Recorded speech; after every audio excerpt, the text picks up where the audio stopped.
맨 아래 보시면 윤동주라고 적혀 있죠? 시인 윤동주라고 적혀 있어요. 확인했어요. 거기다 써볼까?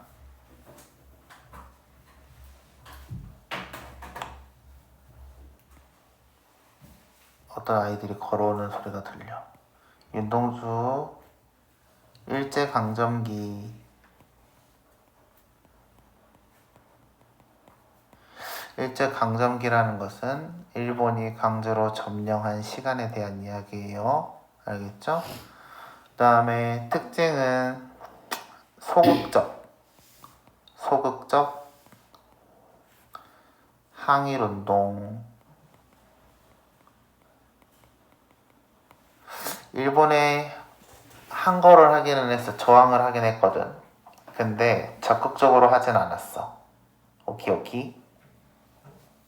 서연이 일제강점기 배운 적 있니? 처음 들어보니? 들어봤지? 소극적 항일운동을 했고요. 대표적인 특징은 성찰이라고 적어볼까요? 가로 열고 반성이라고 써주시면 돼요. 그 맨 아래 윤동주 있는 거 거기 맨 아래. 첫 번째는 일제강점기였고 소극적으로 항일운동을 했고 그리고 성찰, 반성의 시를 많이 썼다라고 보시면 되겠습니다.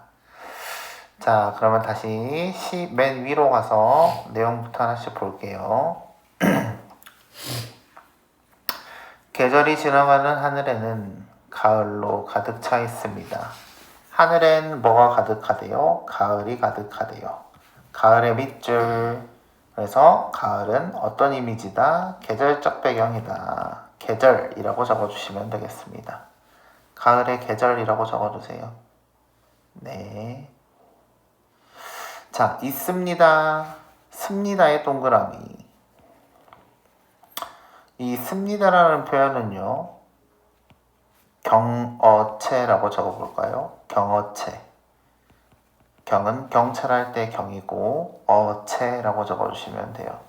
이 경어체라는 것은 노인 공경 들어봤어요? 들어봤죠? 그래서 높이는 거죠. 그래서 경어체는 높임말투라고 적어주세요. 높임의 말투. 우리가 평소에 이야기를 할 때는 다 의미가 있어서 어떤 숨겨진 뜻이 있어서 높임 표현을 쓰기도 하고 과거 시제 표현을 쓰기도 하고 합니다. 그래서 그런 것들을 찾아내는 게 문학이에요. 자, 그래서 지금은 계절이 언제래요? 가을이래요. 나는 나의 동그라미. 자, 여기서의 나는 이 시에서 말하는 사람이에요. 그렇기 때문에 화자라고 적어주세요. 화자. 서연이는 오늘 문학을 처음 들으니까 설명을 해주면 봐봐. 지금 우리가 여기 있는 게 현실 세계지? 그치? 근데 문학 세계라는 게 따로 있어요. 그러니까 현실에서 글을 쓰고 있는 작가와는 다르게 시의 세계는 그러니까 여기서 이렇게 글이 써져 있는 내용이 있죠? 이 내용은 또 다른 세계라고 생각을 해야 해. 다른 세계인 거지. 여기까지 이해돼?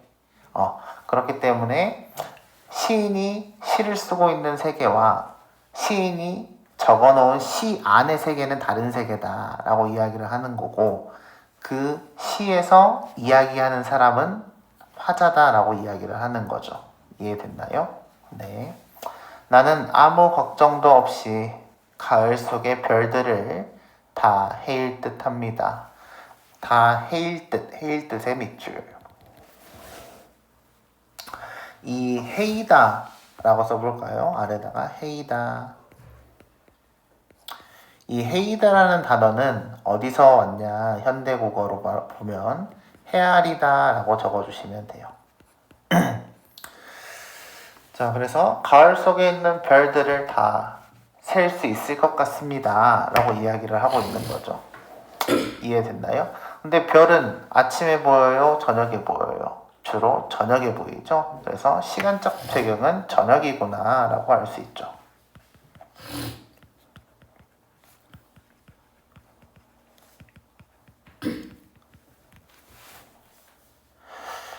자, 근데 가슴 속에 하나, 둘 새겨지는 별을 이제는 다 못 해는 것은 이라고 해.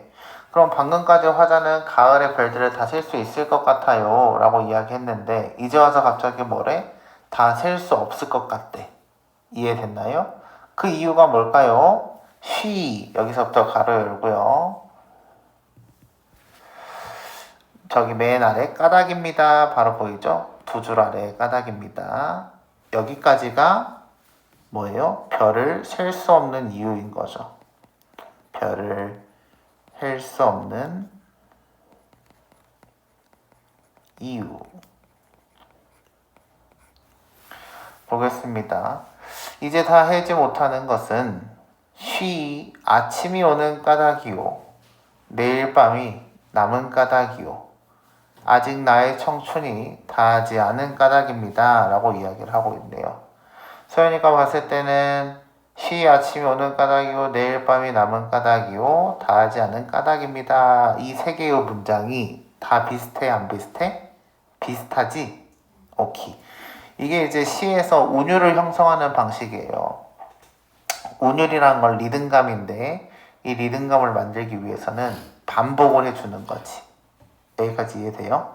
그러니까 기분이 좋다라고만 표현하면은 리듬감은 없는 거고 기분이 좋다, 좋아, 좋구나 이런 식으로 반복, 좋다라는 표현을 반복하면은 약간 리듬감이 생긴다라고 시에서는 이야기를 하는 거예요. 이해됐죠? 자, 그래서 쉬 아침에 오는 까닭이요, 내일 밤에 남은 까닭이요, 나의 청춘이 다하지 않은 까닭입니다 라고 되어 있으니까 이 세 개의 문장 구조가 모두 같기 때문에 여기다 써볼까요? 문장 구조의 반복. 문장 구조의 반복. 그럼 이 문장 구조를 반복했으니까 이거는 뭐가 생긴다? 리듬감. 운율이 형성돼요 라고 이야기를 하고 있습니다. 여기까지 이해됐나요? 자, 문장 구조의 반복인데요. 문장 구조의 반복이랑 똑같은 의미를 지닌 다른 단어가 있어. 그 문장 구조의 반복 밑에다가 뭐랑 같다라고 쓰면 되냐면 통사적 구조. 통사적 구조의 반복. 그래서 문장 구조라는 단어와 통사적 구조라는 단어는 두 개가 서로 같다라고 보시면 되겠습니다. 여기까지 이해됐나요? 근데 지금 보면은 위에 줄, 아래 줄 문장 구조가 싹 다 나란히 똑같지? 다 세 개의 문장 구조가 똑같은 게 이어져 있잖아요. 이해되나요? 여기까지는? 이걸 바로 뭐라 그래? 대구법이라고 이야기를 합니다. 대구법이라고 적어주세요. 대구법. 서연아, 이거 아마 첫 시간에서 좀 이렇게 개념 설명은 좀 어려울 거거든? 근데 외울 필요 없어. 외우지는 마. 계속 설명할 거라서 어차피 익숙해지는 거야, 지금은. 알겠지? 대구법 땡땡 하고 대구법의 문장 구조에 나란한 반복이라고 적어주세요. 나란한 반복. 자, 그래서 내가 별을 셀 수 없는 건 세 가지 이유 때문이래요. 첫 번째는 아침에 오는 것. 두 번째는 아직 내일 밤이 남았고, 세 번째는 나 아직 젊어 라고 이야기를 하고 있습니다. 다음 보겠습니다. 별 하나의 추억과 별 하나의 사랑과 별 하나의 쓸쓸함과 별 하나의 동경과 별 하나의 시와 별 하나의 어머니 추억 체크. 추억 한번 체크해 주시고 사랑 체크. 그 다음에 쓸쓸함 체크. 동경 체크. 시 체크. 어머니 체크. 자, 어때요? 문장 구조? 얘도 마찬가지로 다 똑같죠? 그쵸? 문장 구조가 다 똑같습니다. 근데 나란히 다 똑같지. 그럼 얘도 뭐예요? 얘도 대구법이 쓰였다 라고 보면 되는 거죠. 자, 근데 대구법만 쓰였나요? 아니죠. 뭐 하고 있어요? 별 하나에 담긴 의미들을 추억, 사랑, 쓸쓸함, 동경, 시, 어머니 이렇게 6가지를 뭐 했어요? 나열해놨죠? 이걸 우리는 뭐라 그래요? 열거법이라고 이야기를 합니다. 열거법이라고 써주고 가로 열고 나열이라고 적어주시면 되겠어요. 이해됐나요? 네, 그렇게 보시면 됩니다. 자, 이제 여기서 모르는 단어, 동경이란 단어 들어본 적 있어요? 동경? 동경 들어봤지? 민호 들어봤어? 서현도 들어봤어? 그래서 그럼 이거 단어 설명 안 하고 넘어갈게요. 그래서 별 하나에 담긴 것들, 사랑하는 것들, 추억하는 것들을 다 하나씩 열거했다라고 보시면 되겠습니다. 어머님, 어머님의 체크. 어머님은 엄마한테 하는 말이겠지 그러면. 그래서 여기서는 청자가 되겠습니다. 나는 별 하나에 아름다운 말 한마디씩 불러봅니다. 별에 이름을 아름다운 말을 붙여본대. 소학교 때, 소학교의 체크. 소학교가 뭔지 알아요? 처음 들어보나? 소학교? 소학교는 우리 잼민이들이 가득한 초등학교예요. 초등학교라고 적어주세요. 지금은 초등학교, 그 전에는 국민학교, 그 전에는 소학교 이렇게 이야기를 합니다. 알겠죠? 그래서 소학교, 국민학교, 초등학교 다 똑같은 말이에요.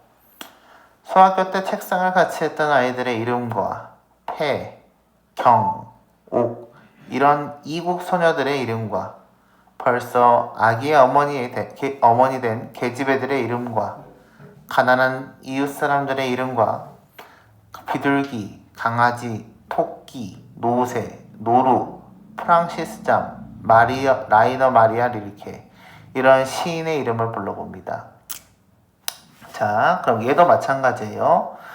책상을 같이 했던 아이들 거기 한번 체크해 주시고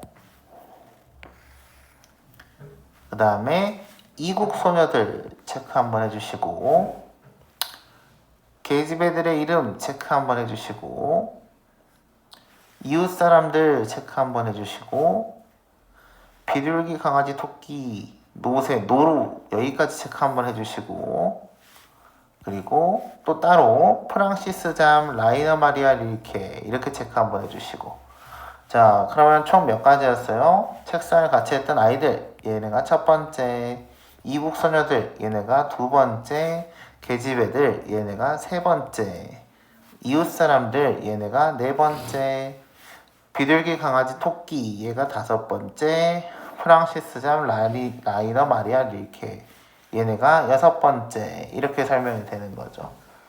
그래서 총 6가지의 사물과 생명들을 뭐 했다? 별에다가 이름을 붙여주었다 라고 이야기를 하고 있는 거죠. 이해됐나요?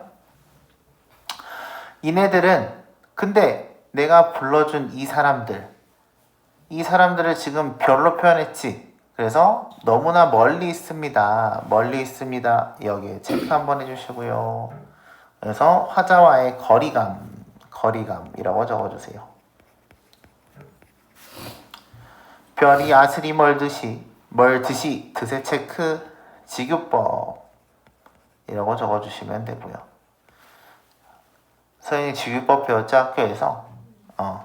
어머님 그리고 당신은 멀리 북간도에 계십니다. 멀리 북간도의 체크 엄마와 떨어져 있음.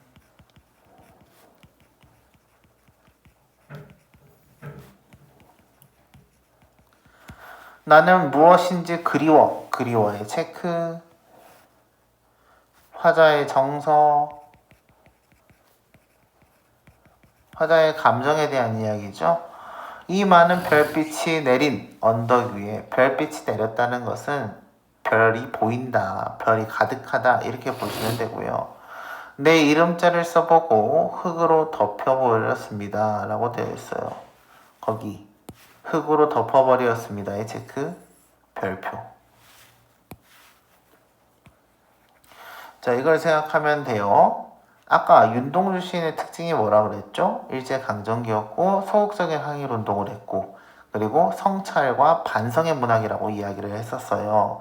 그래서 이름을 썼대. 상상을 해봐. 이름을 썼어 모래에다가. 근데 어때? 흙으로 덮었대. 왜 덮었을까? 본인이 어떤 거야? 부끄러운 거예요. 이해됐나요?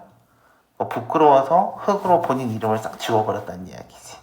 나는 이런 이름을 가져서 창피해 없애버려야지 이렇게 된 거예요. 이해됐나요?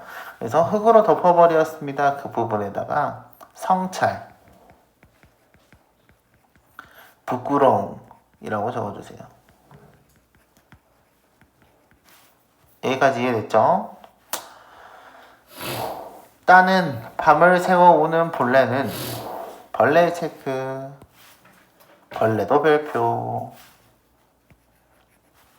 벌레가 뭐한대요? 부끄러워 이름을 슬퍼하는 까닭입니다. 슬퍼하는 까닭의 체크. 그래서 뭐한대? 운대. 슬퍼서 벌레가 울어요 라고 이야기하고 있다. 그러면 벌레가 이름을 진짜 부끄러워했을까? 아니겠지? 그래서 여기서는 의인법이 쓰였다라고 보시면 됩니다. 의인법 배웠나? 처음 들어보나? 의인법 가로 열고 사람이 아닌 것을 사람처럼 표현한 거예요. 그래서 보통 이제 이 사람처럼 표현한다 이런 의미는 우리 다 감정이 있잖아요. 감정. 이 감정은 문학에서는 사람만 할 수 있는 거야. 이해돼? 행복해서 웃었어요. 슬퍼서 울었어요. 그 다음에 부끄러워하고 있어요. 기뻐요. 행복해요. 이런 건 싹 다 사람 거야. 이해됐지? 그러니까 한마디로 강아지가 지나가다가 우리한테 웃고 있다고 보이는 것도 걔가 진짜 웃는 건 아닐 수도 있고 우리 입장에서는 그냥 웃는다고 표현을 하는 거지. 이해돼? 오케이. 자, 그래서 벌레는 슬퍼하는 까닭입니다 라고 되어 있어. 근데 이름을 부끄러워하는 사람이 또 있네. 누구였지? 위에서 화자인 나도 이름 쓰고 흙으로 덮어버렸잖아요. 부끄러워서. 그래서 여기서의 벌레는 누가 되는 거예요? 화자가 되는 거죠. 이해됐나요? 자, 근데 또 한번 생각해보자. 화자라고 생각을 할 수도 있고 화자가 이미 내 이름을 부끄럽다라고 생각을 하고 나서 벌레가 우는 걸 보고 너도 그렇지? 라고 이야기를 하고 있는 거지. 그래서 여기서는 뭐다? 감정이입이다. 이렇게 볼 수도 있겠습니다. 감정이입. 감정이입이라는 것은 가로 열고 투영이라고 써주시면 돼요. 내가 기분이 안 좋아. 그래서 지나가는 강아지를 봤는데 걔도 기분이 안 좋아 보이는 거지. 이러면 감정이입이야. 이해됐나? 나머지 보겠습니다. 그러나 세모 현대시에서요. 현대시에서 그러나라는 게 나오면 그러나 하지만 이런 게 나오면 일단 세모를 치고 시상의 전환이라고 적어주세요. 시상의 전환. 이제 여기서 이 시상이란 단어는 뭐에 대한 이야기냐면 시의 흐름에 대한 이야기예요. 시의 흐름. 이 시의 흐름이 바뀐다라고 이야기를 하는 거죠. 겨울이 지나고 나의 별에도 봄이 오면 봄의 체크. 오면의 밑줄. 그럼 왔어 안 왔어? 아직 안 왔지? 그래서 우린 이런 걸 뭐라 그래요? 가정한다. 가정법이라고 적어주세요. 봄이 오는 것을 가정한다. 그러면 무더미의 파란 잔디, 파란의 체크. 눈에 보이는 거죠? 색깔에 대한 이야기니까. 그래서 시각이라고 적어주세요. 파란 잔디가 피어나듯이 나듯이의 체크. 직유법 써주시고 내 이름자가 묻힌 언덕 위에도 내 이름자가 묻힌 언덕은 여긴 뭐에 대한 이야기일까? 무덤에 대한 이야기다 라고도 볼 수 있고요. 아까 자기 이름 쓰고 뭐 했어? 흙으로 덮어버렸지? 부끄러워서. 그래서 그 부끄러움이 뭘로 바뀔 것이다? 자랑으로 바뀔 것이다 라고 이야기를 하고 있습니다. 전제가 뭐예요? 뭐가 되면? 봄이 온다면. 이해돼요? 그래서 화자는 지금은 내 이름이 너무 부끄럽긴 하지만 봄이 온다면 내 이름이 묻힌 곳이 자랑이 될 거예요 라고 이야기를 하고 있지. 그래서 여기서의 봄은 뭘 의미할까요? 시대적 배경을 상상을 해보면 여기서의 봄은 조국의 광복이라고 적어주세요. 그래서 광복이 오게 된다면, 독립이 된다면 나는 너무 행복할 거야. 내 이름이 더 이상 부끄럽지 않을 것 같아. 라고 이야기를 하고 있다는 거죠. 이해됐나요? 오케이. 서연이 이해됐어? 그래서 이거 집에서 복습 한번 하세요. 좀 길어요. 1번부터 오겠습니다. 산문처럼 서술된 연을 삽입하여 운율에 변화를 주고 있다. 산문의 체크. 자, 산문이라는 건요, 보통 소설, 수필 이런 글처럼 산문에 소설, 수필 써주세요. 소설이나 수필처럼 긴 글에 대한 이야기야. 이해되나요? 근데 우리 앞에 내용 한번 볼까요? 다시 본문 살짝 다시 봐보면 거기 어머님이라고 되어 있는 부분 보여요? 아까 우리 6가지한테 막 그 별에 이름 붙여줬다는 부분 보이죠? 그 부분이 바로 뭐예요? 수필이나 소설처럼 길게 써놨다라고 해서 산문적 진술이 되는 겁니다. 그래서 답은 1번이 되겠죠. 이해돼요? 서연이도 이해돼? 서연이 시 본 적 있지? 시 보통 짧잖아. 근데 방금 거 개 길잖아. 이해됐죠? 다음 행간걸침의 밑줄. 이 행간걸침이라는 건요,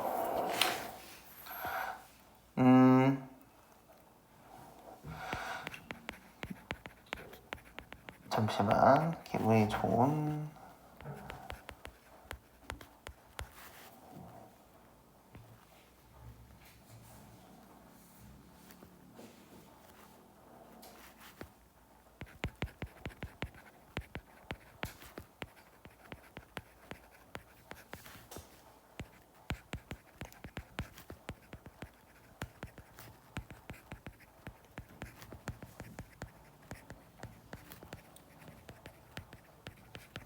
행간걸침이라는 건 그 두 가지가 있는데 원래 시에서 행이 한 줄이잖아요. 이 한 줄인데 이 한 줄에 같은 줄에 있을 때 이게 익숙한 문장이 있고 그 아랫 문장으로 애매하게 끊어지는 경우가 있어요. 그러니까 예를 들어서 이런 거야. 기분 좋은 사람이 이게 한 줄인 거고 슬픔에 젖었다. 이게 그 다음 줄이거든. 근데 어떤 거는 기분이 좋은 해놓고 사람이 슬픔에 잠겼다 이렇게 읽을 수도 있거든. 그러니까 이 행간걸침은 행의 어떤 단어가 위치가 이상한 거예요. 읽을 때 달라지는 거야. 이건 나중에 제가 따로 작품 나올 때 한 번 더 볼게요. 그래서 행간걸침은 일단 행과 행 사이에 단어가 걸쳐져 있다 이런 내용입니다. 행간걸침에 써볼까요? 행과 행 사이에 단어가 걸쳐 있음.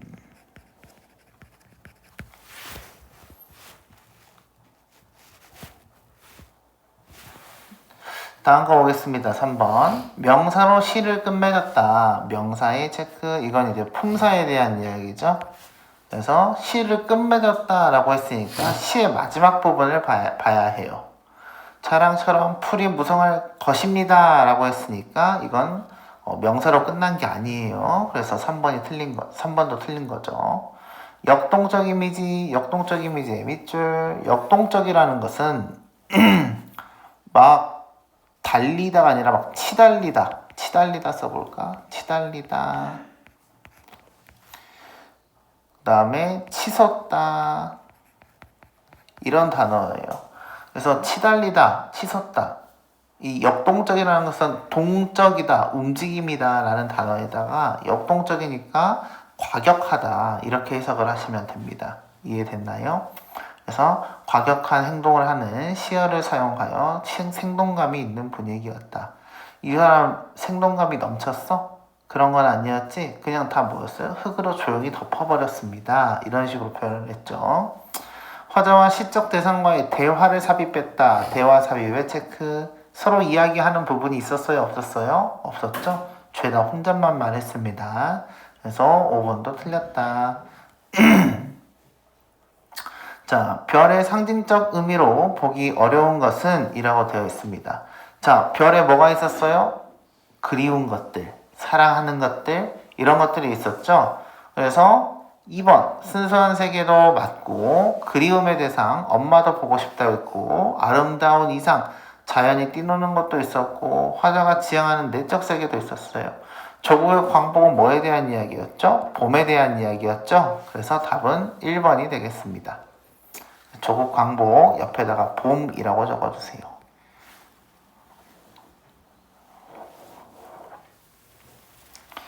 이해됐죠? 다음, 이 시에 벌레와 같은 기능을 하는 시어를 보기에 시에서 찾아 쓰시오. 벌레가 아까 뭐였죠? 의인법을 썼고, 화자 스스로가 나는 벌레래. 벌레가 나와 같다라고 이야기를 했었죠. 그래서 한번 볼까요? 조국을 언제 떠났노? 이런 말도 쓰면 안 돼요. 요즘 이런 말도 쓰면 안 돼요. 옛날에 이런 말도 썼어요. 조국을 언제 떠났을까? 파초의 꿈은 가련하다. 파초의 체크. 파초의 꿈이 어때? 가련하대. 가련의 체크. 불쌍하대요. 그렇죠? 남국을 향하는 불타는 향수. 남국의 체크. 남쪽에 있는 국가에 대한 이야기입니다. 불타는 향수. 향수의 체크. 향수는 고향을 그리워하는 마음이에요. 고향을 그리워함. 너의 넋은, 너의 동그라미, 여기가 너가 바로 누구죠? 위에서 말했던 파초에 대한 이야기죠. 수녀보다 더욱 외롭구나, 외롭구나의 체크. 뭐예요? 영탄, 감탄이라고 적어주시면 됩니다. 그래서 시에서 감탄과 영탄은 같은 맥락이다 라고 보시면 되고요. 너의 넋은 수녀보다 더욱 외롭구나, 불쌍한 녀석이라고 이야기를 하고 있죠. 그러면 벌레하고 똑같은 역할은 누구? 뭐예요? 파초가 되겠죠. 이해됐나요? 그래서 3번의 답은 파초였습니다. 다음 4번 보겠습니다.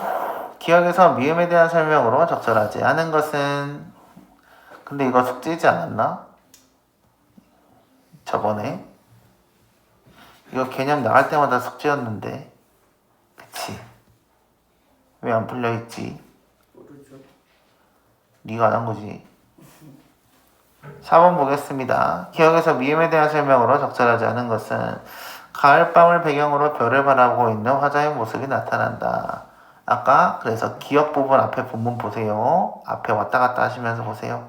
나는 아무 걱정도 없이 가을 속의 별들을 다 셀 수 있을 것 같아요 라고 이야기를 했으니까 1번은 맞는 말이죠. 그리움의 내용 대상들을 구체화하여 제시하고 있다. 니은 어때요? 하나, 둘, 셋, 넷, 다섯, 여섯 개 구체화 시켰죠? 그래서 2번도 맞는 말. 화자가 그리워하는 대상들과 화자의 거리감이 직접 나타나 있다. 디귿 뭐라고 되어 있어요? 너무 멀리 있습니다 라고 했으니까 직접적으로 거리가 멀어요 라고 이야기를 했어요. 3번도 맞는 말.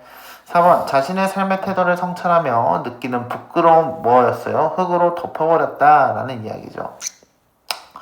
자신을 희생하여 조국의 미래를 바꾸겠다는 적극적 의지. 적극적이라고 했나요? 아니죠. 아까부터 말했어요. 소극적인 항일 운동을 했다고 이야기를 했죠. 그리고 심지어 여기서는 처왕에 대한 의지가 아니라 조국이 광복이 되면은 제 이름은 밝게 빛날 거예요. 너무 자랑스러울 거예요 라고 이야기를 하고 있었습니다. 그래서 답은 5번이 되겠네요. 이해됐죠? 예. 다음 풀벌레 소리 가득 차 있었다 보겠습니다. 용하기 형 거 볼게요. 우리의 체크.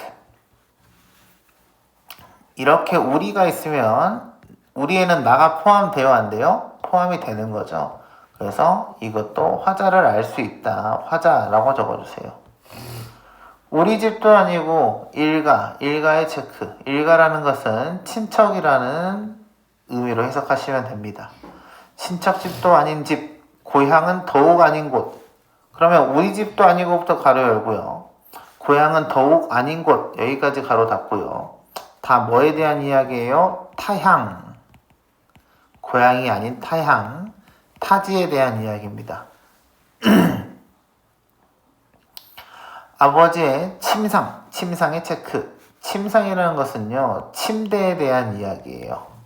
이해됐죠? 침대에 대한 이야기입니다. 아버지의 침상이 없는 최후의 밤은, 최후의 밤의 밑줄? 최후의 밤이니까 뭐야? 아빠가 곧 죽어요. 아버지의 죽음. 풀벌레 소리가 가득 차 있었다. 소리가 가득 차 있었대요. 풀벌레 소리 체크. 청각입니다. 귀로 들리기 때문이죠. 노령을 다니면서까지 애써 잘해온 아들과 딸에게 한마디 남겨두는 말도 없었고, 남겨두는 말이 없었다의 체크. 아무을 만의 파선도 설렁한 니코리스크의 밤도. 이게 이제 뭐냐면요, 얘가 이용화의 부모님은 원래 다 그 러시아 쪽에 계셨어요. 옛날에 이제 일제강점기 쪽 그때다 보니까 조선에서 벗어나서 그 다음에 중국, 그 다음에 러시아 여기까지 다 떠돌아다니면서 생활을 했던 때입니다. 목침을 반드시 벤 채 다시 뜨시지 않는, 거기서부터 가로 열어볼까요? 다시 뜨시지 않는. 아빠는 두 눈을 다시 뜨지 못하는 곳에 피지 못한 꿈의 꽃봉오리가 가라앉아 있고, 얼음장에 누우신 듯 손발은 식어갈 뿐. 식어의 체크. 촉각. 누우신 듯의 체크. 직유. 입술은 영원한 심장의 영원한 정지를 가리켰다. 뭐예요? 아빠 죽음. 아버지의 죽음을 표현하고 있습니다. 때늦은 의원. 때늦은 의원의 밑줄. 때늦은 의원은 뭐야? 이미 죽어버린 후에 의원이 왔다는 거죠.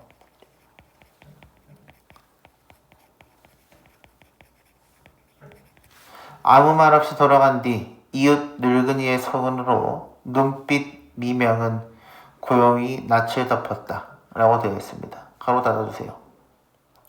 어때요? 아빠의 죽음에 대한 지금 설명을 하고 있지? 아빠 눈을 더 이상 뜨지 않아. 손발은 차가워지고 있어. 슬프다고 이야기하고 있나? 근데 원래 이런 상황이면 슬픔이란 감정을 느껴야겠지. 근데 슬퍼해 안 슬퍼해? 안 슬퍼해. 슬픔이 없어. 이런 걸 우리는 옆에다 써주세요. 담담한 어조. 담담한 어조. 가로 열고 객관적인 사실만을 나열하는 거죠. 이해돼요? 왜 담담하다고 이야기를 하는지? 누가 봐도 슬퍼해하는 상황이야. 아빠 죽었잖아. 아빠가 저승 갔단 말이야. 눈앞에서. 그럼 엄청 슬퍼해야 해. 근데 슬퍼하지 않고 아빠가 눈을 더 이상 뜨지 않아요. 입술은 멈췄어요. 그 다음에 여기에서 이제 아빠의 몸이 차가워져요. 이렇게 그냥 객관적인 표현만 했잖아요. 그래서 담담한 어조다 라고 이야기를 하고 있습니다. 이해됐죠? 자, 우리는 머리맡에 엎드려 있는 대로 울음을 다 울었고, 울음의 체크, 청각. 여기서 드디어 뭐가 나와요? 감정이 튀어나오네요. 아버지의 침상 없는 최후의 밤은 풀벌레 소리가 가득 차 있었다. 그래서 이 풀벌레 소리라는 게 그래서 가득 차 있었다라고 하니까 풀벌레도 울음소리잖아요. 그럼 풀벌레들도 우리처럼 함께 아빠를 위해서 울어주고 있구나 라고 이야기를 하는 부분인 거죠. 이해됐나요? 네, 보겠습니다. 이 시의 표현상의 특징으로 적절하지 않은 것은 화자의 체형을 우의적으로 형상화하고 있다. 우의적의 밑줄. 우의적이라는 단어는요, 돌려말하기입니다. 돌려말하기. 아버지의 죽음을 객관적으로 회고하고 있다. 객관적 체크. 우리 아까 담담한 어조의 표현을 했죠. 담담한 어조. 회고가 뭐예요? 돌아보는 거죠. 돌아보기, 회상하기, 이거에 대한 이야기입니다. 그럼 2번은 맞는 말이네요. 점층법을 통해 상황의 비극성을 강조하고 있다. 점층법의 체크. 이 점층법은요, 이해를 하고 싶으면 점점 층을 쌓는다. 층을 쌓아 강조하는 거예요. 이게 무슨 말이냐면, 봐봐 서연아, 엄마한테 가서 엄마 배고파 라고 한 번 말했어. 근데 엄마가 잘 안 들어. 엄마 배고파 두 번 말했어. 엄마 배가 등에 붙을 것 같아. 배고파. 3번 말했어. 어때? 3번이나 배고프다고 말을 하니까 배고픔에 대한 이야기가 엄마한테 잘 전달이 됐겠지? 그래서 여기서 점층법이라는 것은 이렇게 한 번 한 번 말할 때마다 점점 층을 쌓여서 전달하고 싶은 이야기를 강조하고 있냐 이렇게 물어보는 거예요. 이해됐나요? 네. 근데 이제 본문에서 보시면 뭐에 대한 이야기였냐면 아까 우리 담담한 오죠 말하는 부분에 아빠 눈은 안 뜨고 가라앉았고 그 다음에 몸은 손발은 차가워지고 입술은 영원한 정지를 가리켰고 라고 이야기하면서 뭐야? 아빠의 죽음을 강조하고 있는 거지 한 층씩 쌓아가면서. 이해돼요? 네. 죽음에 대한 것들을 하나하나 말하면서 아빠의 죽음에 대한 이야기를 하고 있었습니다. 그래서 죽음에 대한 이야기니까 비극성을 강조하고 있다라고 표현을 하니까 맞는 말이고요. 도치법 보겠습니다. 도치법 밑줄. 도치법은요, 문장의 순서가 뒤바뀌는 거죠.